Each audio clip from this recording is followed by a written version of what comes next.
నమస్తే.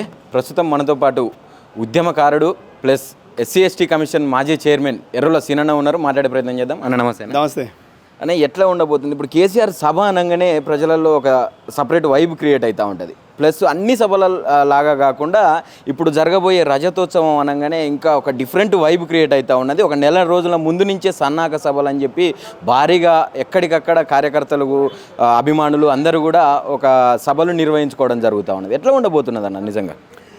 కేసీఆర్ అంటేనే ఒక వైబ్రేషన్, కేసీఆర్ అంటే ఒక స్పిరిట్, కేసీఆర్ అంటే ఒక అలజడి, ఒక కేసీఆర్ అంటే ఒక ఉద్యమ దళపతి.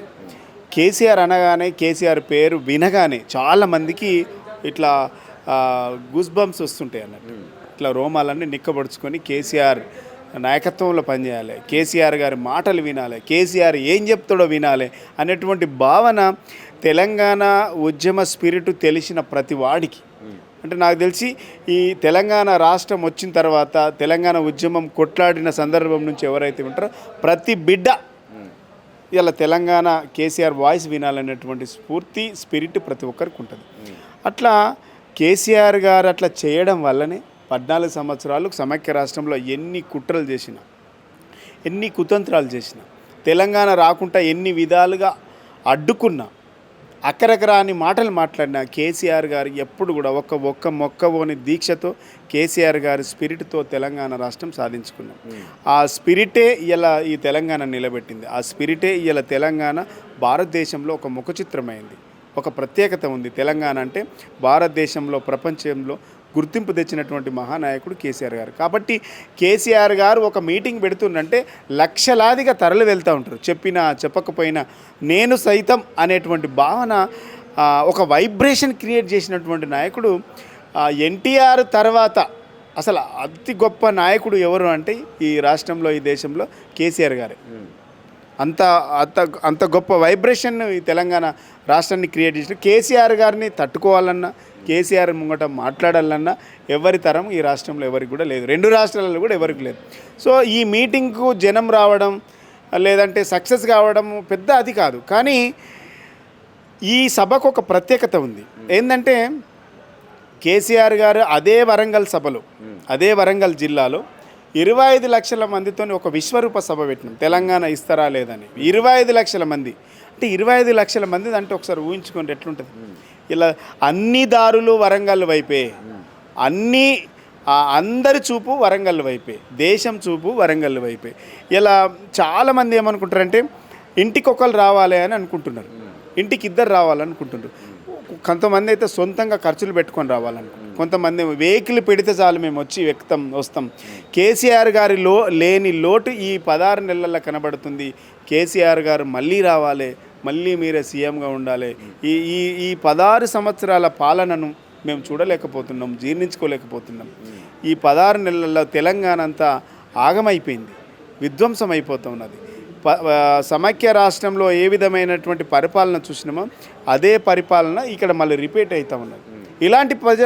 ఇలాంటి పాలన ప్రజలు కోరుకోలే, ఇలాంటి పాలనను ప్రజలు కోరుకోలే. ప్రజలు ఏం కోరుకున్నారంటే భారతదేశంలో ఒక తెలంగాణ, సస్యశ్యామలమైనటువంటి తెలంగాణ ఉండాలి. కానీ ఇది నిర్బంధాల పాలన, ఎప్పటికీ నిర్బంధించే పాలన, అక్రమ కేసుల పాలన, అణిచివేత పాలన, లేదు అంటే ఒక రజాకర్ల పాలనను ప్రజలు కోరుకోలేదు. ప్రజాస్వామ్య పాలన, శాంతియుతమైనటువంటి తెలంగాణ, ఒక సస్యశ్యామలమైనటువంటి తెలంగాణ, అన్ని వర్గాల ప్రజలకు దేశం గర్వించే విధంగా పాలన ఇక్కడ ఉండాలని కోరుకున్నారు తప్ప అలాంటి పాలనని ఇస్తానని కాంగ్రెస్ పార్టీ వంచి మోసం చేసి ఓట్లేయించుకున్నది. ఓట్లేయించుకున్న 16 నెలల్లోనే ఈ కాంగ్రెస్ పార్టీ ఇస్తానన్నటువంటి, అమలు చేస్తానన్నటువంటి అన్ని హామీలను అమలు చేయకుండా తుంగల దొక్కి ఇలా వాళ్ళ వ్యక్తిగత అవసరాల కోసం, వాళ్ళ వ్యక్తిగత ప్రయోజనాల కోసం, స్వార్థ ప్రయోజనాల కోసం ఈ ప్రభుత్వం నడుస్తుంది తప్ప తెలంగాణ ప్రజల ప్రయోజనాల కోసం, తెలంగాణ ప్రజల అవసరాల కోసం ఈ ప్రభుత్వం నడుస్తలేదు. కాబట్టి కేసీఆర్ లాంటి నాయకుడు రావాలి. అందుకనే 25 సంవత్సరాలు ఈ తెలంగాణ టీఆర్ఎస్ పార్టీ పెట్టి, ఆనాడు టీఆర్ఎస్ పార్టీ పెట్టినాడు మగలో పుట్టింది పొబ్బలో పోతుందని మాట్లాడినటువంటి నాయకులు ఇలా అనివార్యంగా అన్ని పార్టీలను ఖతం చేసింది బీఆర్ఎస్ పార్టీ. ఆనాడు కేసీఆర్ గారు అన్నాడు, త్వరలో తెలుగుదేశం పార్టీకి టూలెట్ బోర్డు పెడతారు అని, అది జరిగింది. కాంగ్రెస్ పార్టీ కథమైపోతుంది అన్నారు, అది జరిగింది. కాంగ్రెస్ పార్టీ తెలంగాణ ఇచ్చినామని డబ్బాలు కొడతాం. తెలంగాణ కాంగ్రెస్ పార్టీ ఇవ్వలే.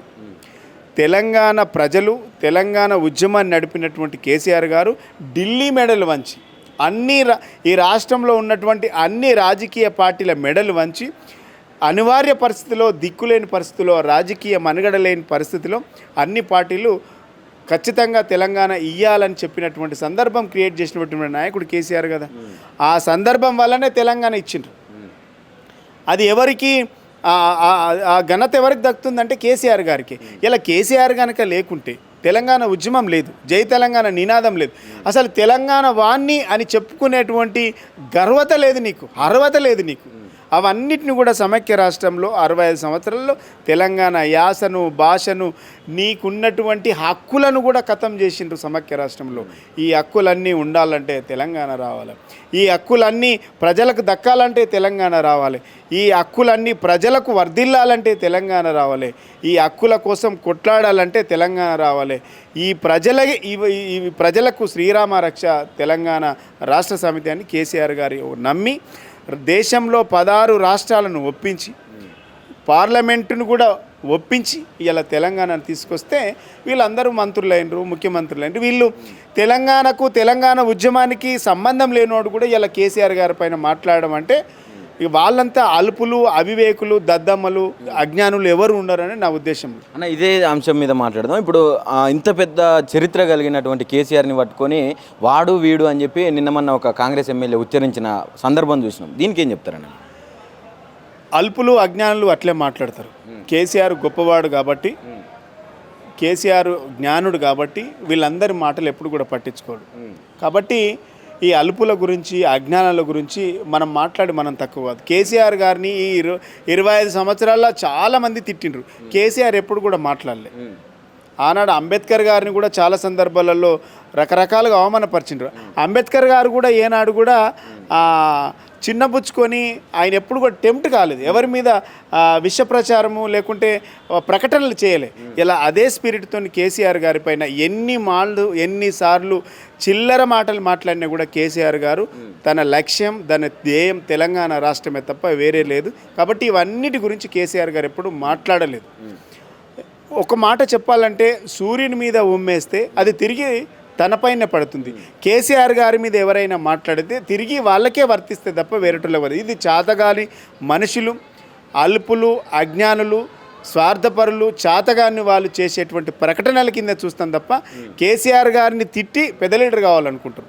కానీ కేసీఆర్ గారు ఎప్పుడు కూడా ఇలాంటి చిల్లరగాళ్ళ గురించి ఎప్పుడు మాట్లాడలే, ఎప్పుడు పట్టించుకోము కూడా. రేటన్ అంటే ఇప్పుడు రజతోత్సవం తర్వాత తెలంగాణ రాష్ట్ర రాజకీయాల్లో ఎలాంటి మార్పులు చోటు చేసుకోబోతా ఉన్నాయి? అంటే ఏమన్నా మారే అవకాశం ఉన్నదా? ఇప్పుడు పాలన మీద, ప్రస్తుతం నడుస్తున్నటువంటి పాలన మీద అనేక తీవ్రమైన వ్యతిరేకత ఉన్నది కదా, దీనికి సంబంధించి ఏమన్నా మాట్లాడతారా కేసీఆర్ గారు సభలో? ప్రభుత్వం రాగానే హైడ్రా పెట్టింది, తర్వాత మూసి పెట్టింది, తర్వాత సెంట్రల్ యూనివర్సిటీ భూములు కొల్లగొడుతూ ఉన్నది, లగచెర్ల, అదేవిధంగా అంబేద్కర్ యూనివర్సిటీ భూములు, ఇట్లా ఎక్కడికక్కడ ఫార్మాసిటీ భూములు ఇట్లా గుంజుకొని తెలంగాణ ప్రాంతాన్ని ఒక విధ్వంసం సృష్టించేటువంటి ప్రయత్నం చేసింది. 16 నెలల్లో దాదాపుగా ఒక 50 సంవత్సరాలు మళ్ళీ మనం వెనకపోయినాం. ఇలా మార్కెట్ అంతా బంద్ అయిపోయింది. మార్కెట్లో డబ్బులు లేవు, మార్కెట్లో బిజినెస్ లేదు, మార్కెట్లో అసలు ఒక మనిషి బతకడానికి మనగడ లేకుండా చేసినటువంటి ప్రభుత్వం కాంగ్రెస్ ప్రభుత్వం. ఇలా నేను వస్తే రియల్ ఎస్టేట్లో నాకు బాగా అనుభవం ఉంది, నేను రియల్ ఎస్టేట్ను ఆకాశం అంత ఎత్తు పెంచుతా అని చెప్పినటువంటి రేవంత్ రెడ్డి గారు ఇలా ఆకాశం అంతా ఎదుగుడు దేవుడు ఎరుగు, కానీ ఇలా అధోపాతాలానికి ఇలా రియల్ ఎస్టేట్ పడిపోయింది. 30 నుంచి 40% రియల్ ఎస్టేట్ పడిపోయింది. ఇలా ఒక ప్లాట్ కొనేవాడు లేడు, అమ్మేవాడు అవసరాలకు అమ్ముకున్నా కూడా కొనేవాడు దిక్కులేడు. ఇలా ఒక బిల్డింగ్ కట్టాలంటే స్టీల్ కొనడానికి దిక్కులేదు, సిమెంట్ కొనడానికి దిక్కులేదు. దాని కింద పనిచేస్తున్నటువంటి కార్మికులంతా కూడా రోడ్లు ఎక్కిండ్రు. ఇలా ఎట్లుందంటే అన్నమో రామచంద్ర మా బతుకులు ఇట్లయిపోయినటువంటి భావన ప్రజలకు కల్పించినటువంటి ప్రభుత్వం ఈ కాంగ్రెస్ ప్రభుత్వం. ఇలా 16 నెలల్లో ఏం సాధించిందంటే ఆగమాగం సగం సగం. ఇలా ఏ ప్రాజెక్టు పెట్టినా సగం, ఏ సంక్షేమం పెట్టినా సగం, ఏ పని చేసినా సగం. ఇలా అంతా తెలంగాణ అంతా తెరలైపోయింది, తెలంగాణ అంతా ఆగమైపోయింది. ఈ ఆగం కావడానికి కారకులు ఎవరంటే కాంగ్రెస్ పార్టీ. ఇలా ఈ పార్టీని గెలిపించుకున్నందుకు ప్రజలు కూడా ఇలాంటి పాలనలు మేము చూడలేకపోతున్నాం. కేసీఆర్ ఎక్కడున్నో మీరు రావాలని కేసీఆర్ గారి గేట్ల దగ్గర నిలబడి కేసీఆర్ని కలవాలి, కేసీఆర్తో మాట్లాడాలి, కేసీఆర్తో ముచ్చట పెట్టాలి, కేసీఆర్తో ఒక ఫోటో దిగాలి, కేసీఆర్ మళ్ళీ రావాలి, కేసీఆర్ మళ్ళీ వస్తేనే మా బతుకులు ఆగమవుతాయి అని రియల్ ఎస్టేటర్లు, వ్యాపారులు, బిల్డర్సు, చిన్న చిన్న వ్యాపారులు వీళ్ళందరూ కూడా కేసీఆర్ లాంటి ప్రభుత్వం మళ్ళీ వస్తేనే ఇలా తెలంగాణ నిలబడుతుంది, ఈ రాష్ట్రంలో ఒక దిక్సూచిగా నిలబడుతుంది. లేదంటే తెలంగాణ తెరలైపోతుంది. తెచ్చుకున్న తెలంగాణ ఆయన కళ్ళ ముంగటే విచ్ఛిన్నమవుతూ ఉంటే ఇలా మేము కాదు ప్రజలు తట్టుకోలేకపోతా ఉన్నారు. కాబట్టి ఈ విచ్ఛిన్నమవుతున్నటువంటి తెలంగాణను మళ్ళీ గాడిలో పెట్టడానికి కేసీఆర్ గారు కంకణం కట్టుకున్నాడు. 25 సంవత్సరాల ఇది రజతోత్సవాల సందర్భంగా బీఆర్ఎస్ పార్టీ మళ్ళీ అధికారంలోకి వచ్చుడు ముఖ్యం కంటే తెలంగాణ రాష్ట్రం విచ్ఛిన్నం కాకుండా చూడడమే కేసీఆర్ గారి ప్రధానమైనటువంటి ఎజెండా. ఏం చెప్పబోతా ఉన్నారన్న ఒక ఉద్యమకారుడిగా, మీరు కేసీఆర్ గారిని దగ్గర నుంచి చూసిన వ్యక్తులుగా, ఇప్పుడు చాలా రోజుల తర్వాత ఒక సభలో మాట్లాడబోతా ఉన్నారు కేసీఆర్ గారు. ప్రజలను ఉద్దేశించి ఎలాంటి వ్యాఖ్యలు చేయబోతా ఉన్నారు, ఎలాంటి ప్రజలకు కావచ్చు, ఇటు బీఆర్ఎస్ పార్టీకి కావచ్చు, ఎలాంటి సూచనలు ఇవ్వబోతా ఉన్నారు? అంటే 14 సంవత్సరాలు కొట్లాన్ని ఇది 65 సంవత్సరాల తెలంగాణ ప్రజల ఆకాంక్ష. తెలంగాణ రాష్ట్రం 4 కోట్ల ప్రజల ఆకాంక్ష కూడా. ఈ 4 కోట్ల ప్రజల ఆకాంక్ష, 45 సంవత్సరాల ఉద్యమ పోరాట ఆకాంక్ష, ప్రజల ఆకాంక్ష, 14 సంవత్సరాలు కేసీఆర్ నాయకత్వంలో కొట్లాడినటువంటి ప్రజా ఉద్యమం ఉన్నది. ఇవన్నిటి ఫలితంగా 2014 జూన్ 2వ తారీఖు రోజు 2వ తారీఖు రోజు తెలంగాణ ఏర్పడింది. ఈ వచ్చినటువంటి తెలంగాణలో కేసీఆర్ గారు సమైక్య రాష్ట్రంలో ఏవైతే నీళ్లు, నిధులు, నియామకాలతో పాటు ఇక్కడ డెవలప్మెంట్ కూడా కోల్పోయింది.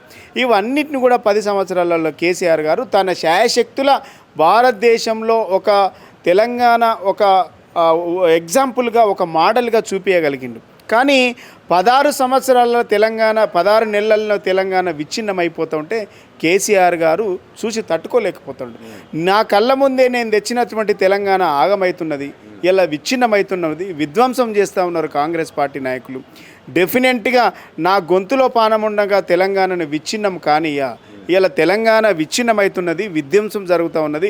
స్వార్థ ప్రయోజనాల కోసం, స్వార్థ రాజకీయాల కోసం, వ్యక్తిగత ప్రయోజనాల కోసం ఇలా కాంగ్రెస్ పార్టీ తెలంగాణను మొత్తం కూడా ఇలా రోడ్డు మీదకి తీసుకొచ్చినటువంటి పరిస్థితి కనబడుతుంది. మళ్ళీ వెనకటికి తీసుకొచ్చింది. కాబట్టి కేసీఆర్ గారు ఉండగా ఇలాంటి పరిణామాలకు తావు లేనే లేదు, దానికి ఎలాంటి అవకాశం లేదు.